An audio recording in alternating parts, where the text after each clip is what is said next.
Okay, so this is not better than the original. It's not. But is it still a good sequel? Well, in my personal opinion, yes. Yes, it is a good sequel. But is it great? Not quite.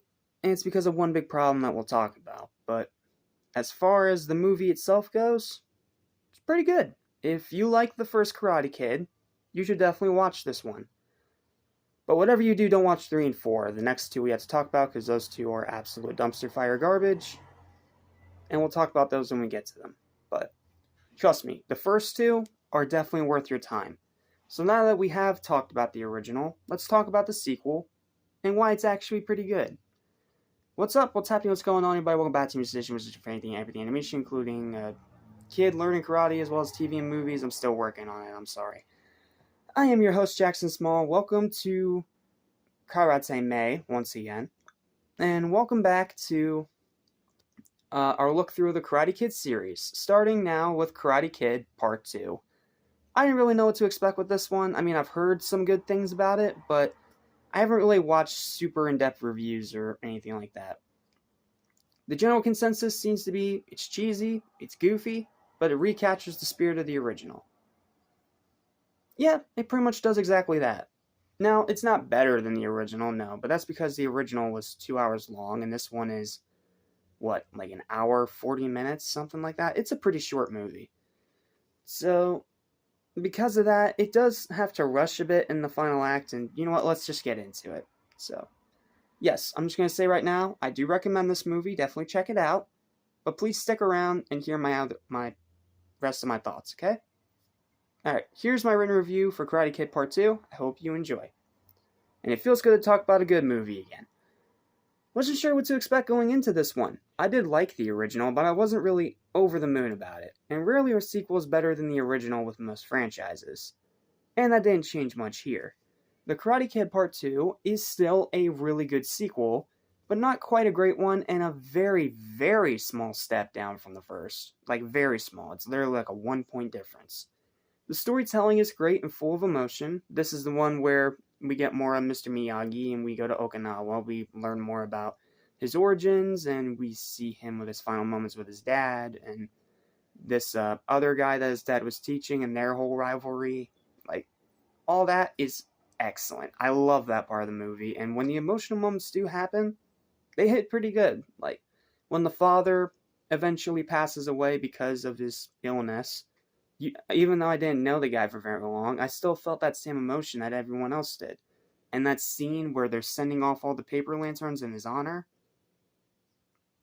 yeah, that one got me a little bit. Maybe it's because I watched this not too long after I watched Shang-Chi, which did this same thing. But, yeah, I felt the emotion even if I didn't know the guy for very long because he's not in the movie very long. But you still felt the emotion and you still felt his connection to Mr. Miyagi. Very cool. Legit love the storytelling in this one. The runtime is shorter than the first. Like I said, the first one was over 2 hours. This one is, like, again, barely like an hour 50, hour 40. It's pretty short. It's easy to sit through. The pacing is a bit faster. It does take a little bit to get going. It does start off a little slow. But once you get through that exposition dump, then they're actually on the plane to Okinawa, then it just takes off at a nice, fast, but consistent pace. Miyagi's expansive character development is outstanding. We get to learn so much about Mr. Miyagi in this one, and it feels like he's the main character more so than Daniel, even though Daniel is the poster boy. But we learn so much about Miyagi in this one. We learn about his origins, we learn about some of his family, we learn about his rivalry with Sato that he doesn't want to take part in because he doesn't see any honor in it. We see how much his dad meant to him because his dad's the one that taught him everything he knows. And of course we get to see his home of Okinawa, which is a really beautiful setting that definitely switches things up from the setting of the original. So Miyagi, his character development in this movie is outstanding. It's by far the best part of it. The Okinawa setting is absolutely beautiful. It's beautiful. Like, there are some times where you can tell it's green screen, but It's very rare. The rest of it is really beautiful. It's a beautiful setting. And the rewatchability is solid. If you're watching this back to back with the first, again, making the Rocky comparison, um, yeah, it works if you watch them back to back with the original. Mostly. There are still some issues, but if you're watching it back to back with the original, then it's a really good rewatchability. But if you're just looking to watch it by itself, then you don't really have a purpose to, because, I mean, it is a sequel. This is definitely a sequel. It literally continues right off from the first. So the opening of the movie is literally the finale epilogue scene of that tournament from the first movie. So, don't watch this by itself, because then you'll just be left confused. But yeah, if you're, the rewatchability is going to hinge on how much you rewatch the original. If you rewatch the original a lot, you'll rewatch this one a lot too. However, there are flaws, and some pretty big ones. The biggest one is that the villains suck hard. I hate Sato, I hate his nephew, I hate them both. They're both the most generic, boring, cliche 80s villains you can possibly think of, and they're both extremely annoying all the way through. And unlike Johnny, they don't have that extra little bit of tiny character development, like towards the end where Johnny showed Daniel respect after he beat him fair and square in the tournament. This, you get none of that. It's just the nephew being an unpompous S.A. I'm not going to say the actual word because I'm going to get flagged. S.A. encouraging douchebag. And his dad's not much better until the ending. But the ending is so forced, it doesn't matter. But yeah, new villains suck hard. I hate them both. New characters are very hit or miss. I love all the members of the Miyagi family. I really love all those characters. But again, the villains both suck. And some of the side characters are kind of just there. Excuse me.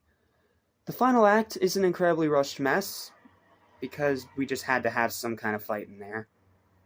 But the fight that we do get, and what's supposed to be the big finale of the movie, it may have higher stakes than the original, because it's like you lose, you die, or whatever. But, I mean, outside of that, it doesn't really have much. It's kind of just there because it's a Karate Kid movie, and it has to be there. It's stupid. And I absolutely hate that they dumped the romance from the first for no reason whatsoever to force in a new romance that flat out doesn't work. Yeah, why work so hard in the original to make Allie and Daniel's relationship work so well, if you're just gonna make her dump him off screen in the very next movie? Like, come on, that's just lazy. I don't know if it's because the actors didn't want to come back or something, but I genuinely hate that. Overall, though, I still really enjoyed this second installment. Sure, it's got its issues, but watching it back to back with another rewatch of the original was a pleasant time, and it definitely helped the two work well as one continuous story. So, give it a watch. If you really like the original, you'll like this one too. If you don't like the original, well, watch the original again and give this one a shot right after. Because again, they both flow together so nicely. And even though this one's not as great as the first, this is still a really good sequel. And sure, it may be a small step down in some regards, but it's overall really solid. And I did really enjoy it for the grand majority of it. I loved learning more about Miyagi. I loved the setting of Okinawa. I loved the emotion in the storytelling.